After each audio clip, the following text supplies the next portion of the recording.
So how do you use your 8 words? That's a question I get asked a lot. So they're always the same 8 words, but not every day is going to encompass those 8 words. Not every day is going to be adventure.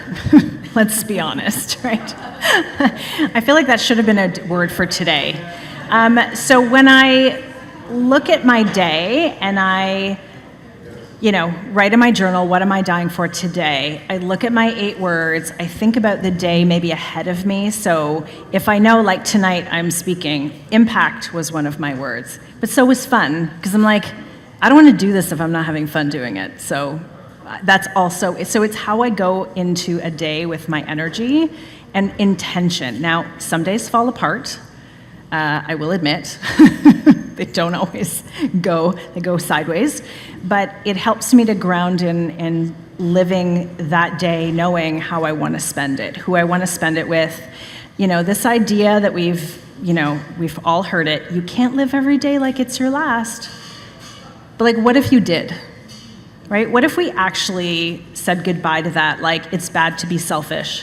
What if we actually really looked at, if every day was our last day, who would you spend it with? How would you spend your time? And does that match up to what it is that you're doing today? So that's really how I've evaluated it. And it took me time to like distill down from what I desired, because I've always set goals and, then you don't meet them and then you're disappointed and then you feel like a failure and you're like, ugh. I'm like, I don't want goals. I want a way of being every day. And so wealth being one of my words, it's more about, maybe it's actually paying somebody, maybe it's sending a proposal, maybe it's some activity that is like wealth building, as opposed to a goal of like, I need to close this many clients and I need to do these things. It's more about, what am I building in my life when it comes to wealth? So each day is different. Some days are more similar than others, but that's how I use my words. Thank you. Thank you. And Karen, knowing what you now know, what advice would you give to your 18-year-old self who made the choice to go into science? The advice I'd give to myself would be to not look at it as an either or. I think, how many people here have children, right? Or growing up, were you told, oh, you got to go to STEM or STEAM, you got to go to science or the arts, and if you go to arts, then you can't survive, so go get a real job, right? And my 18-year-old self, I would have that really hard conversation that it doesn't have to be an either or, and just, since we're in the spirit of storytelling, the number of times I've gone and facilitated an advisory board meeting with medical specialists, like neurologists, and one of the participants walks in with a violin case. I'm like, who are you? Like, I need to know you. And so I think my advice would be, don't look at it as an either or. At some times, one is going to be more dominant than the other, but don't lose sight of it. I can only be an artist and I can't be a scientist, right? You can have both. Mm-hmm. Yeah. Amen to that. Does anyone here have a question they want to ask? I've got more, but I want to put it out there. We have mics somewhere. Where do we have mics? Floor mics? Anybody? Well, I'll go back to Laura. Would you pick up your family and move again? I think that's a yes and. Not right now. I think the kids would probably murder us.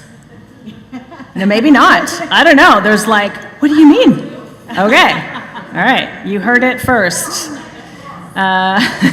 We've created some travel bugs.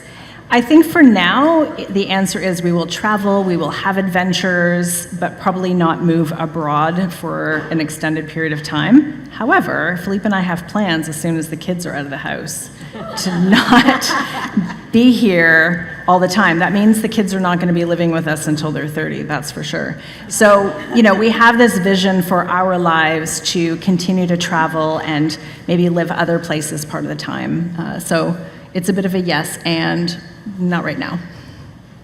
Great. And Karen, what was going through your mind when you were lying on that floor looking up at that ceiling? I'm an absolute idiot. I thought, what was I doing? And someone on the floor asked me, how did I fall like I did? And it was a style of climbing called bouldering. Anyone ever done climbing? You can do ropes or you can do bouldering. We were bouldering, and our son is a competitive rock climber. And so we were in San Francisco, so my daughter and husband were down at Brandy Melville, doing the shopping thing, where I would normally be. And my son and he said, Mom, come climbing with me, because I'm always training and I don't have time. So what was going through my thought was, that was an interesting moment with my son, and I have really screwed myself up badly. Like, I could not see my arm. As it was, the radius and ulna came out of the joint. I had $50 American and a Visa in my pocket, and all I thought is, take me to a hospital that knows what they're doing. And I'm honest that I did not think about my career. The singular thought was, I had promised myself to go back to music, and that is definitely something that could be taken away from me right here and now.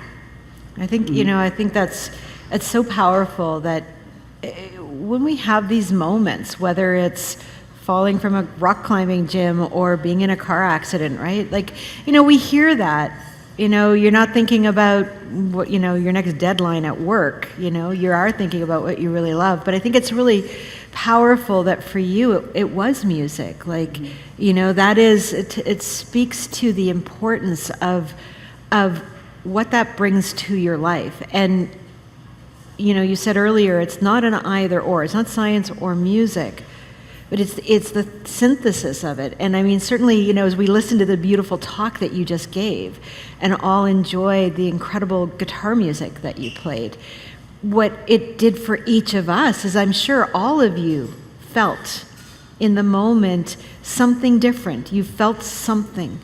And it's a powerful thing to be able to do, right? To use what you love to create impact with others.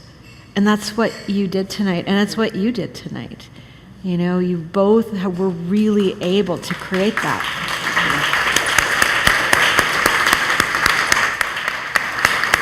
And we're both in to- pink. We're like, Yeah. And We to didn't you, coordinate. Andrea, my goodness, your story is so powerful. Yeah, well, thank you. and thank you to you, Andrea, for organizing all this, and for all of you for being here. So I'm going to give a round of applause to you as well. Thank you. Look, I'm just so happy to be here, to be with you all, to have, friends and family around, because I think that it almost got taken away from all of us. And yes, we're kind of beyond it, but we're still all relearning what it is to be together. And these types of events, I think, allow us to explore who we are a little bit deeper, and also what's important. Because I think it has been so hard, especially, that graph with exponential change. I mean, I always love that graph, right? Because it just, 300 years, look at what we've been through. And we're not done, by the way. That's continuing to go, and it's going to go faster. And so this is what's important, because it's when we are in community that we get to really be who we are, to be safe, and to be different, right? We don't have to show up all the same, but we can show up with our thoughts, and I think that's a powerful thing. Any other questions? I'd love to hear more. You talked about how you use music to shift your mood. Yes. And talking about the science. Yes. If you get into hertz, like HRTZ. Yes. Get into frequency or vibration. Yes. I'd love to hear your perspective. Okay. On the science around that. Yeah. That's actually based on some pretty cool It is. research. There is some. And I know we only had a short amount of time. Yes. So I'd love to I mean, we could be here. Anyway, where's your car Yeah. parked? We're going to be here for a while, okay? Pull up a seat. We're going in. I'm a scientist, and I study, my master's was in health research methodology, so you stick drugs in as the intervention. Now we just stick music in and look at the outcomes. But to your point, I'll keep it very short. Fill the glass, not overflow it. hertz, there is a lot of science around that. There's actually, if you're on Instagram, you'll see things that they'll say, oh, NASA did this study, and it affects at the cellular level. I must admit, I haven't spent a lot of time looking at those data, or that data, but I have spent a lot of time looking at some of the very things that we can touch and feel, and the two things are sympathetic resonance and rhythmic entrainment. So let's do a little experiment. Yeah. Okay, yeah. so sympathetic resonance, if I can't demonstrate it because I don't have my singing bowls. Oh, I also did a diploma in sound therapy recently. I got my hippy dippy on with the singing bowl people because, well, got to do that too. So, but if I took two tuning forks of the same frequency and I struck them without touching and I brought them together, they would then vibrate. And the same thing happens to you. So to your point about the hertz and the vibrations, we have infinite frequencies in our body. That's why a song might resonate with you, but it might not resonate with you because we just relate to it differently. So that's the one thing, is sympathetic resonance, and the other is rhythmic entrainment. So I talked about a racing heart can then synchronize with a normal, like, steady human beat. So let's do a little experiment. I just want everyone to start randomly clapping.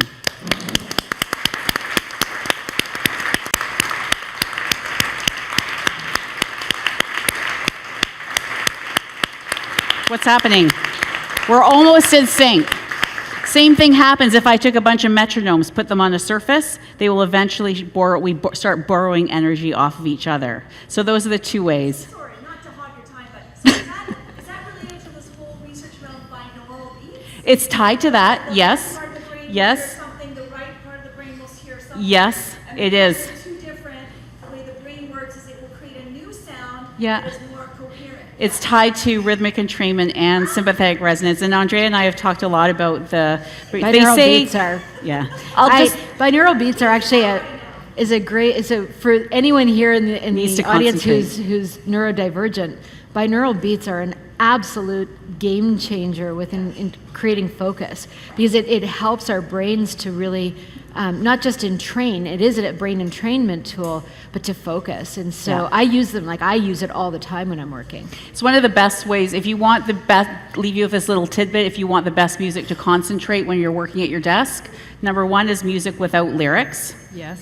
Then the next is music with lyrics that you don't know.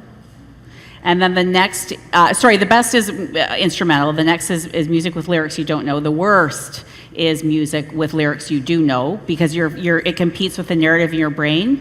But tied to the instrumental is binaural beats, brown noise, and white noise. So if you really need to concentrate, just put on some purely instrumental, or the binaural beats, or brown noise or white noise, and you can get this anywhere online. I hope my kids are listening, because I tell them this all the time. Yeah. They're not listening. Yeah, it's so powerful. Like, why do we have video game music? Video game music is designed to keep the kids in the game. It's intentional. Mm-hmm. Any other questions?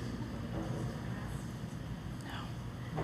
Well, yeah. It's not really a question. I just wanted to say, I recently let go of work and I'm taking a leave. I just want to say to my son, yes, I'm so glad I came. Aww. Thank Yay you. to saying Awesome. yes. Thank you. Yeah, for sure. Just a little marketing plug for my girl Laura Beauparlant. She is responsible for my entire branding and my extremely successful company. So I just want to say a shout out to that. And my last name is Kerr. My company is, would she help me, Courageous. So being on brand point, I want to ask you, what is the most courageous thing you have done in the last 5 years that you are the most proud of?